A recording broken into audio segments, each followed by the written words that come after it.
અમરેલી જિલ્લામાં ખનન માફિયાઓ સામે કાર્યવાહી। ખાંભાના ભાવરડી ગામ પાસે ખનીજ વિભાગની કાર્યવાહી। ગેરકાયદે રેતી ભરેલા 2 ડમ્પરો ખનીજ વિભાગે ઝડપી પાડ્યા છે।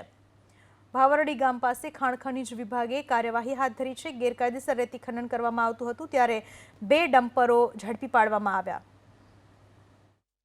ખાનગી બાતમી મળેલ કે ગાવડકા ગામેથી 2 રેતીના ડમ્પર ભરાઈ અને ખાંભાથી પસાર થઈ રહ્યા છે। આના આધારે અમે તથા અમારા સર્કલ ઓફિસર શ્રી ગઢવીભાઈ ને સાથે રાખી અને અમે વોચ ગોઠવી અને આ 2 ડમ્પર રાત્રે પકડી અને અત્રે ભાવરડી રોડ ઉપરથી અમે આને પકડ્યા છે અને એને રાત્રે જ અમે સીઝ કરી અને કાયદેસરની કાર્યવાહી હાથ ધરેલ છે। હવેની આગળની કાર્યવાહી છે તે ખાણ ખનીજ અમરેલી દ્વારા દંડ અંગેની કાર્યવાહી કરવામાં આવશે। ગેરકાયદે રેતી ભરેલા 2 ડમ્પરો ખનીજ વિભાગે ઝડપી પાડ્યા છે।